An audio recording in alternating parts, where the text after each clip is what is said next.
النادي المصري البورسعيدي واحد من أعرق الأندية المصرية، وفي عام 2020 وتحديدا 18/3/2020 وصل النادي المصري لمئويته، وصل ل100 عام من التأسيس، وواحد وزي ما قلت لكم واحد من أقدم الأندية المصرية، واحد من الأندية المصرية اللي عمل إنجازات كبيرة جدا. خليني سريعا أقول لكم إن إنشاؤه زي ما قلت لكم 18 مارس كان 1920، وبكده أصبح رمز لمدينة بورسعيد وأحد أهم القلاع الرياضية المصرية. في الحقيقة المصري البورسعيدي ما حققش بطولة الدوري ولا مرة، لكن كان عنده بطولات 22 بطولة ما بين كأس منطقة القناة والكأس السلطانية وكأس مصر بنظامه الحديث، وكمان حقق أكبر فوز موجود في الدوري العام، وده كان على فريق بني سويف بنتيجة 11-0، وحقق أكبر فوز في تاريخ كرة القدم المصرية على النادي الإسماعيلي بنتيجة 18-0.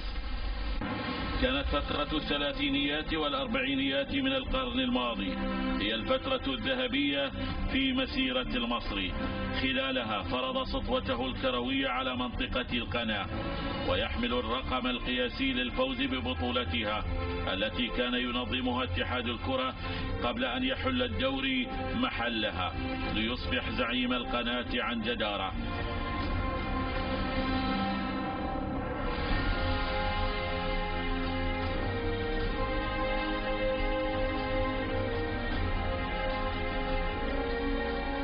كما نجح خلال ذات الفترة في الفوز بالكأس السلطانية 3 مرات، وكان النجم الأول في المصري آنذاك هو اللاعب عبد الرحمن فوزي. لعبها على طول لبرزاكي من ورا حشيش، لكن حشيش واخد باله ويرجع تاني ويلم الكرة برزاكي منه ويلم الكرة بالهوا بالعرض، لكن شوية خطأ بعيدة. كما شكلت الثمانينات الفترة الذهبية الثانية في تاريخ المصري، والتي تزامنت مع تولي السيد متولي رئاسة النادي، حيث عمل على الاهتمام بفريق الكرة واستخدم لاعبين على مستوى عال مثل إينو وجمال جودة. فريق سيمان لإينو شاط كرة جامدة، جول الجول الأولاني للمصري، كرة قنبلة.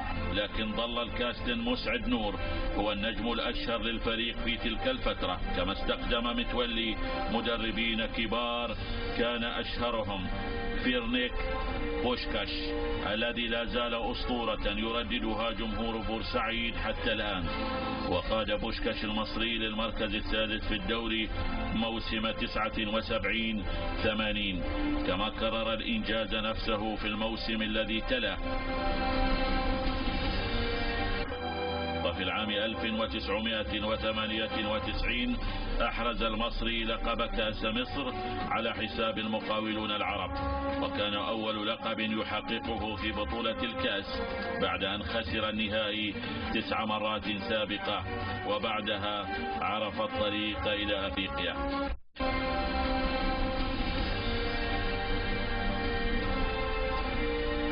الاستاد المصري الذي يتسع لقرابة 20,000 متفرج، والذي تم افتتاحه في العام 1955 لا زال كما كان يسكنه الحلم، لكن مدرجاته المهجورة لا شيء فيها سوى صدى الأيام الخوالي. تلك المقاعد ربما تحكي لبعضها اليوم كيف كانت تباهي فقط بأيام ولت في انتظار أن تعود. فقط النادي الاجتماعي هو ما لديه من يباهي بهم.